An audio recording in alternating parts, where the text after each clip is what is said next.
Hello everyone, welcome back to my channel. My name is Yukti and you're watching me on Kaizen Wave. In today's video, we are going to discuss about how to approach a professor for PhD. तो हम बात करते हैं बहुत ही important चीजों की जो कि आपको ध्यान में रखनी है जब आप प्रोफाइल्स विजिट करते हो या आप कोई प्रोफेसर्स को जानते हो जिनके अंडर आप काम करना चाहते हो, या हो सकता है किसी का बहुत सारा नाम हो आपके फील्ड में, तो आप चाहते हैं कि आप उनके साथ काम करें, तो फिर आप कैसे उन्हें अप्रोच करने वाले हैं। सबसे पहली चीज ये है कि आपको उनका प्रोफाइल अच्छे से विजिट करना है, रिसर्च करनी है उनके बारे में। दैट इज टू से कि you need to know what are the areas in which they are working, क्या आप उन चीजों के साथ अलाइन कर रहे हैं। And when it is clear कि you are aligning yourself to all the key areas that the person is working on, then it becomes very significant for you to approach the person in the same line और the same tangent. That is to से कि जब हमें पता लग गया है कि एक प्रोफेसर का क्या कोर एरिया है, उसके बाद हम जब प्लान कर रहे हैं अपना रिसर्च प्रपोजल, तो हम उन की एरियाज को ध्यान में रखते हुए ही अपना रिसर्च प्रपोजल डिजाइन करेंगे। पहली चीज हो गई कि आप प्रोफेसर के बारे में जानेंगे, उनका पूरा डिटेल, उनके क्या की एरियाज हैं, कौन से एरियाज में वो रिसर्च करते हैं, क्या क्या उनका स्पेशलाइजेशन है, कौन से एरियाज हैं जिनमें वो वर्क कर रहे हैं ऑलरेडी, और कौन से पेपर्स हैं जो उनके पब्लिश्ड वर्क क्या क्या है। वो बुक्स के फॉर्म में हो सकता है, पेपर्स के फॉर्म में हो सकता है, या कुछ ऑनलाइन कंटेंट भी हो सकता है। आपको वो सारा विजिट करना होगा जो आपको बहुत क्लियर आइडिया दे देगा कि आपको कौन सी डायरेक्शन में जाना है। वंस यू नो कि अब क्या स्पेसिफिक एरियाज हैं, उसके बाद आपको क्या करना है, अपना रिसर्च प्रपोजल डिजाइन करना है। जब आप रिसर्च प्रपोजल डिजाइन कर रहे हैं, वो एक फॉर्म में आप इस तरीके से बनाएंगे कि आप की एरियाज को ध्यान में रखते हुए अपना टॉपिक चूज करेंगे। फॉर एग्जाम्पल, अगर उस व्यक्ति का की एरिया या specific core area new media communication है, तो आप अपना प्रपोजल उस तरीके से डिजाइन करेंगे या टॉपिक उस तरीके से डिसाइड करेंगे कि वो न्यू मीडिया कम्युनिकेशन के अंडर ही फॉल करेगा।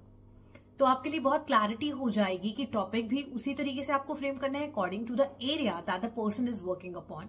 फिर जब आप एक रिसर्च प्रपोजल एक ऐसे टॉपिक पर बना रहे हैं जो कि उस व्यक्ति के लिए या प्रोफेसर के साथ अलाइन हो रहा है, तो नेचुरली जो बाकी जो बच्चे होंगे उनके सामने आप एक स्टेप ऊपर चले जाएंगे, या आपकी तरफ वो पर्टिकुलर प्रोफेसर जरूर ध्यान देंगे।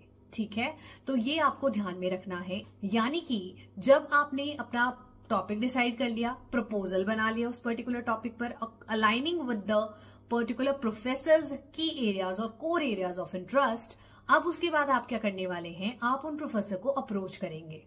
दैट इज टू से आप उनसे रिकमेंडेशन मांगेंगे कि आप उनके अंडर काम करना चाहते हैं। पहला तरीका हो सकता है कि आप जाकर उन्हें मिलें, अगर आपके लिए पॉसिबल है।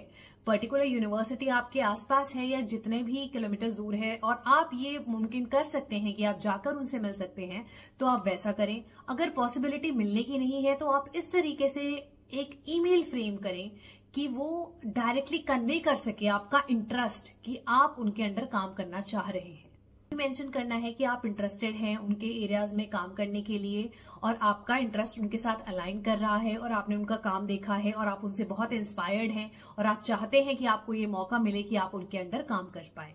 ठीक है, तो आप इस तरीके से अगर ईमेल लिखेंगे तो जरूर आपको कंसीडर किया जाएगा। अब आपकी रिस्पॉन्सिबिलिटी बनेगी कि आप उस पर्टिकुलर टाइम पर जाएं और उनसे मिलें।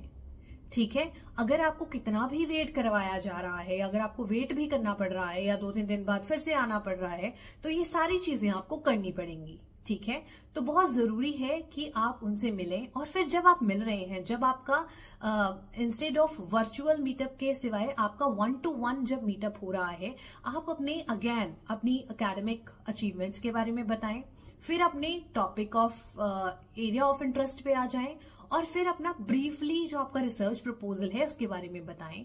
और फिर अगेन, जैसे आप ईमेल में मैंने आपको कहा था कि आपको जाहिर करना है कि आप कितना इंटरेस्टेड है उनके अंडर काम करने में, तो आप उन्हीं के काम के बारे में बताएंगे कि हमने आपका काम देखा है, मैं आपको फॉलो कर रहा हूँ काफी टाइम से, और मैंने ये जो आपकी एरियाज जिन पे आप काम करते हैं, मैं बहुत इंटरेस्टेड हूँ कि मैं भी कुछ कॉन्ट्रीब्यूट कर पाऊँ, तो बहुत अच्छा रहेगा मेरे लिए, या मुझे अगर आप ये मौका देंगे तो मुझे भी सीखने को बहुत कुछ मिलेगा। ठीक है, तो उस तरीके से आप जब पर्सनली भी मिल रहे हैं तो वो चीजें हाईलाइट करें कि कैसे आप ईगर हैं उनके अंडर काम करने के लिए, और आप मेहनत करने से बिल्कुल नहीं डर रहे हैं, and you are ready and you are prepared to work under his guidance. Right तो जब मीटअप होगा तब भी आपको अपना एक इन्फ्लुएंस बनाना है, या हम बोल सकते हैं अपनी पॉजिटिविटी उन्हें दिखानी है कि कितने सिंसियर हो आप, कितने डेडिकेटेडली काम करना चाह रहे हो और कितने इंटरेस्टेड हो आप उन्हीं के अंडर काम करने के लिए। ठीक है, उसके सिवाय आपको थोड़ा प्रिपेयर्ड होकर भी जाना है। इसका मतलब ये है कि जिसमें हमें भी इंटरेस्ट है और उस पर्टिकुलर प्रोफेसर का भी कोर एरिया वो है, उसके बारे में आपको पढ़कर जाना है अच्छे से, क्योंकि अगर आपसे कुछ सवाल पूछा जाए तो आप उसका जवाब दे सकें। ये ना हो कि आप बस शुगर कोटेड वर्ड्स का इस्तेमाल कर रहे हैं, बहुत एग्जैजरेटेड बातें कर रहे हैं और वहां पे आप चीजों को जस्टिफाई नहीं कर पाए। उस चीज का बिल्कुल मौका नहीं आना चाहिए। तो आपको वेल प्रिपेयर्ड होकर जाना है, राइट तो इन चीजों का ध्यान दें, बहुत जरूरी है। और this is how you can approach a professor for PhD. Another thing is, अगर कुछ ऐसे यूनिवर्सिटीज में आप अप्लाई कर रहे हैं जहां पे आप कांटेक्ट नहीं कर पा रहे हैं एक पर्टिकुलर प्रोफेसर को, या हो सकता है आपसे जानते ही नहीं है बिल्कुल भी, तो आप क्या करें कि आप लिंक्डइन की उनकी प्रोफाइल लिखें, उन्हें अप्रोच करें, उनकी मेल आईडी वहां से उठाएं, फिर उनको मेल लिखें और फिर आप उनसे कांटेक्ट बना सकते हैं। उन्हें फॉलो करें, उनके एरियाज देखें, फिर उसमें कमेंट्स करें, है ना, और उनसे बातचीत करने की पूरी कोशिश करें। यानी कि आपको यूटिलाइज करना है ऑनलाइन प्लेटफॉर्म को, जो आपके पास कमेंट सेक्शन है। कमेंट सेक्शन से सबसे बेहतर ये है कि आप ईमेल करें, बट लिंक्डइन में फॉलो करने का फायदा ये है कि आप उनके प्रोफेशनल प्रोफाइल के थ्रू आप उनके प्रोफेशन के बारे में, करियर के बारे में, उनकी अचीवमेंट्स के बारे में बहुत क्लियरली देख पाएंगे और जान पाएंगे, और करंट सिनेरियो का भी पता लगेगा कि वो करंटली किन किन एरियाज में वर्क कर रहे हैं। ठीक है, तो ये आपके लिए तरीका बहुत अच्छा रह सकता है। जब आप एक प्रोफेसर को जानते ही नहीं है या उनसे मिले ही नहीं है, तो उन्हें ऑनलाइन मीडियम के थ्रू सर्च करें, उनके बारे में जानें, उनकी प्रोफाइल विजिट करें, उनको फॉलो करें और फिर उन्हें अप्रोच करें। ठीक है, और ये बिल्कुल सही तरीका है जिससे कि आप उनसे बातचीत कर सकते हैं और जाहिर कर सकते हैं अपना इंटरेस्ट उनके अंडर काम करने के लिए। आई होप आपने इस वीडियो से कुछ सीखा होगा, और अगर आपकी कोई क्वेरीज है प्लीज कमेंट सेक्शन में लिखें, और we are so happy to assist you, and thank you for watching and stay tuned to our channel. Bye bye.